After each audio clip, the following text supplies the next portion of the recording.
Nah guys, kita kan udah belajar sendiri nih, baca-baca materi Agenda 3 tentang manajemen ASN dan Smart ASN. Terus udah juga dijelaskan sama Bu Ersa kemarin. Nah, kalau kita perhatikan sekarang, tuntutan ASN tuh makin tinggi ya, nggak bisa lagi cuma kerja biasa. Iya, betul. Sekarang masyarakat makin kritis. Jadi pelayanan tuh harus benar-benar maksimal. Nggak bisa salah-salah. Apalagi sekarang tuh udah masuk era digital. ASN tuh dituntut bukan cuma disiplin, tapi juga harus bisa menyesuaikan diri dengan perkembangan teknologi. Oh, makanya muncul istilah Smart ASN bukan? ASN yang bukan cuma kerja, tapi juga cerdas, adaptif, dan punya integritas. Ya, Smart ASN tuh bukan sekedar paham teknologi, tapi juga bagaimana sikap kita dalam melayani masyarakat. Betul. Mulai dari cara berkomunikasi, etika, sampai cara kita menggunakan media sosial pun harus diperhatikan. Terus di sisi lain pun ada juga manajemen ASN yang mengatur semua itu. Jadi ada sistem yang memastikan ASN tetap disiplin dan bekerja sesuai aturan. Cuman kan kenyataannya, di lapangan masih sering kita temukan pelanggaran. Kadang hal kecil, tapi dampaknya besar ke masyarakat. Kalau di instansi kalian ada contoh ke pelanggarannya, bolehlah diceritakan. Nah, saya ada nih contoh pelanggaran Smart ASN. Sebentar ya, saya share screen dulu. Oke.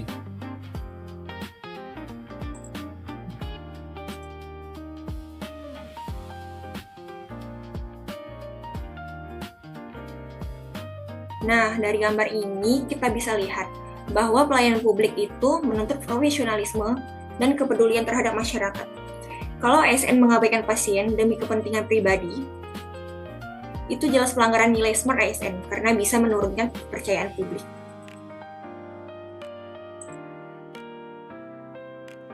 Nah, di gambar kedua ini, selain dalam pelayanan langsung, pelanggaran Smart ASN itu juga bisa terjadi di ruang digital. ASN harus bijak dalam menggunakan media sosial.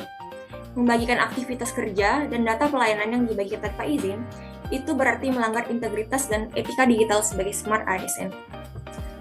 Nah, dari yang udah saya sampaikan nih, adakah yang mau nanggapin atau mau ngasih solusi? Baik, saya akan lanjutkan. Izin share screen-nya. Oke. Oke.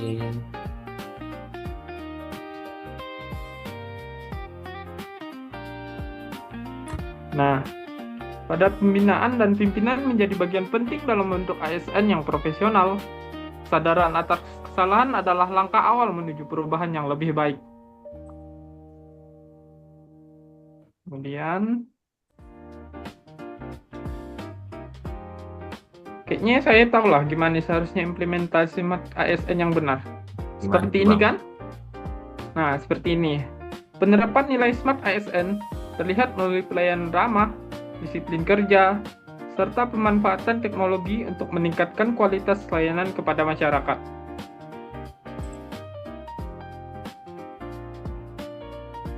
Dan kita itu sebagai ASN seharusnya menerapkan nilai Smart ASN. Yaitu Smart ASN adalah ASN yang berintegritas, profesional, dan berorientasi pelayanan. Mari bersama kita wujudkan pelayanan publik yang berkualitas dan terpercaya.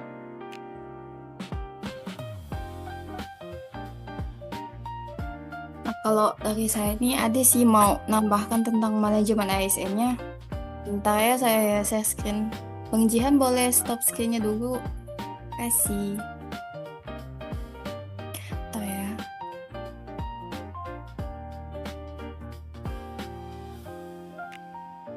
Nah, dari sini tuh bisa dilihat kan, disiplin kerja merupakan fondasi utama dalam manajemen ASN.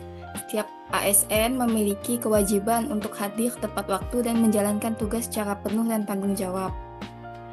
Namun, pelanggaran sering terjadi ketika kehadiran hanya dipandang sebagai formalitas administratif.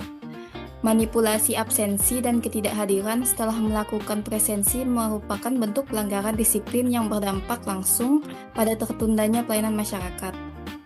Ketika ASN mengabaikan tanggung jawabnya, maka masyarakatlah yang menjadi pihak paling dirugikan. fasilitas negara disediakan untuk mendukung pelaksanaan tugas pelayanan publik, bukan untuk kepentingan pribadi. Penyalahan sarana kantor serta pengabaian tugas pelayanan menunjukkan lemahnya integritas dan profesionalisme ASN, memberikan alasan yang tidak benar kepada masyarakat, serta menunda pelayanan melanggar prinsip akuntabilitas dalam manajemen ASN.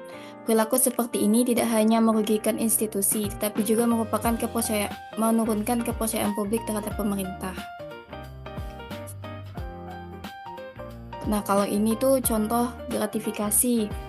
Di sini integritas ASN diuji ketika berhadapan dengan kepentingan pribadi dan godaan keuntungan sesaat.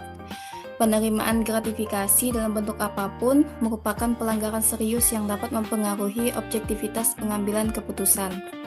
ASN dituntut untuk bersikap independen, adil, dan bebas dari intervensi pihak manapun. Gratifikasi bukan sekedar pelanggaran etika, tetapi juga ancaman terhadap profesionalisme birokrasi dan keadilan pelayanan publik. Kalau kawan lain ada enggak contoh pelanggaran dari manajemen ASN? Kayaknya saya tahu nih Kak, kalau udah Oke. arahnya ke gratifikasi nih perlu pembinaan nih. Saya izin share Kak ya. Oke, bentar. Stop dulu. Oke.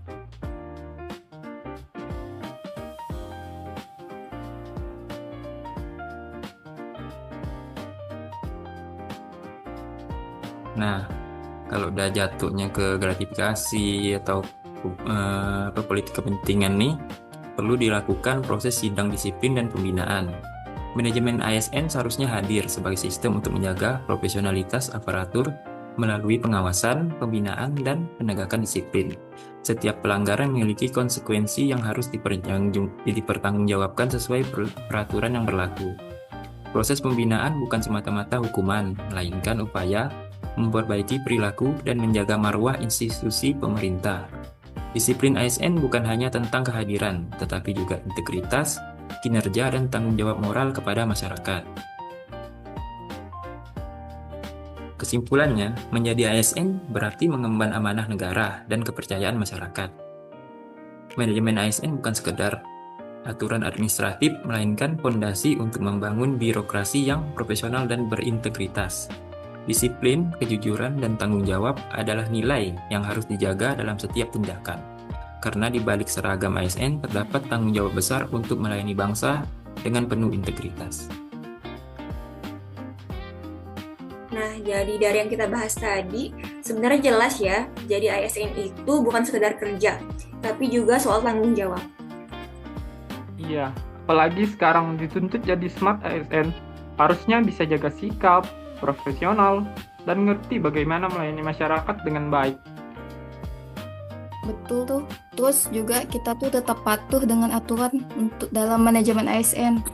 Contoh disiplin, jujur, dan tidak menyalahgunakan wewenang juga termasuk patuh terhadap manajemen ASN. Iyalah, karena kalau sampai ada pelanggaran, dampaknya bukan cuma ke diri sendiri, tapi juga ke institusi dan kepercayaan masyarakat.